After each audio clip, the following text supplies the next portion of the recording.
يا صباح الخير على متابعيني الحلوين. اليوم راح اسوي لكم كيكة الجزر والجوز، واحدة من اشهر الكيكات الموجودة بالعالم، وكوني من عشاق هذه الكيكة حبيت اسويها بعيد ميلادي ال40. بس قبل لا نبتدي الفيديو، لو اول مرة تشوفوني انا اسمي نوي، لا تنسون تشتركون بالصفحة والقناة ولايك وشير اذا عجبكم الفيديو. اول شغلة نحتاج 6 بيضات صغار او 4 بيضات كبار. نضيف البيض بالطاسة، بعدها نضيف 125 غرام شكر بني و125 غرام شكر أبيض، ونضربهم بالخلاط لحد ما ينخلطون كل الزين.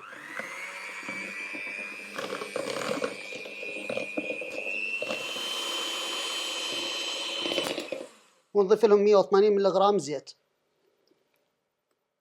ونخلطهم بس شوية.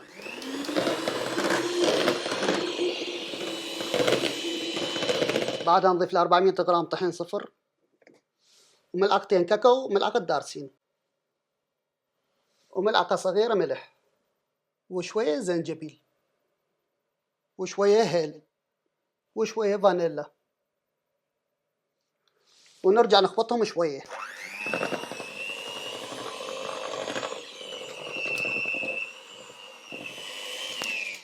بيكنج باودر نسيته، راح اخليها هسه بالاخير.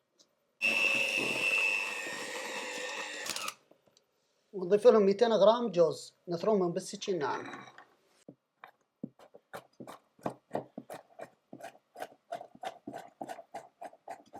ونضيفها على العجينة. و400 غرام جزر مبروش، و50 غرام كشمش، ونخلطه كل زين. وهيك صار الخليط عندنا جاهز. شوف شلون قوامه. العجينة راح اقسمها 3 اقسام على مدى تطلع من عندها 3 كيكات. نوزعها زين وندقها بالطريقة، ونحطها بالفرن على درجة 180 سيليزيوس. وهيك كيكتنا خلصت بعد 20 دقيقة. هيك ونقلبها. شوف السماكة مالتها، سويتها هيك خفيفة على مود لا نسوي واحدة ثخينة ونقعد نقصص. نشيلها ونخليها على صفحة ونسوي الثانية.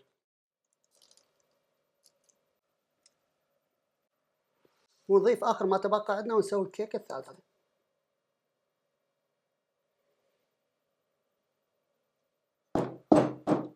وعلى مود نسوي الكريمة مالتنا راح نحتاج ماسكربونة 500 غرام، وزبد نص الكمية 250 غرام، وشكر باودر 200 غرام، وشوية فانيلا. نضيف الزبد والشكر المطحون ونخلطها كل زين.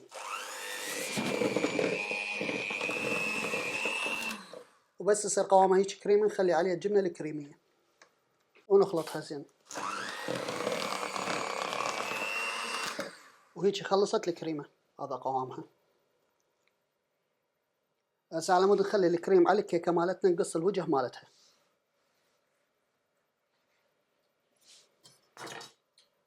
هاي نشيلها راح نخليها على صفحة اللي راح نحتاجها. والثانية.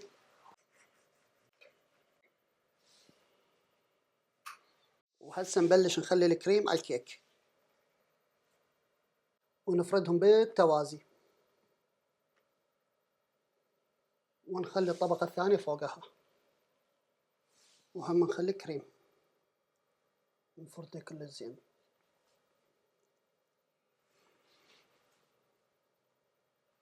ونضيف آخر طبقة فوقها، ونخلي الطبقة الأخيرة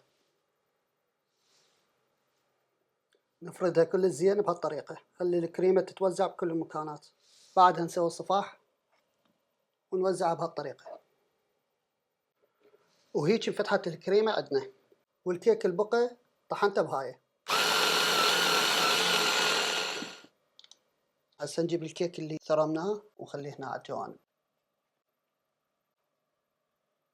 وهذا الزايد كله نشيله ننظفه. وهيك نشيله نخليها بالثلاجة مدة 2 ساعات على مود تبرد. وبعد ما بردت الكيكة كل زين راح ازينها. كل واحد يقدر يزينها على ذوقه. انا بالنسبة لي هنا استعملت شوكولاتة بيضة مبروشة ورشيتها على الوجه، وحاولوا تغطون الوجه بالكامل. وهيك كيكة عيد ميلادي صارت جاهزة. نخلي شمعة 40 سنة، أي به اليوم يوم تاريخي، ونشعلها. كيكة عيد ميلادي 40. تفضلوا. ويلا نقص الكيكة.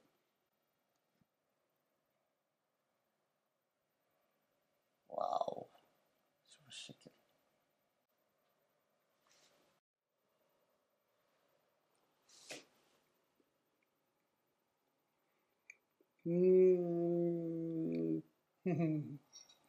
لذيذة.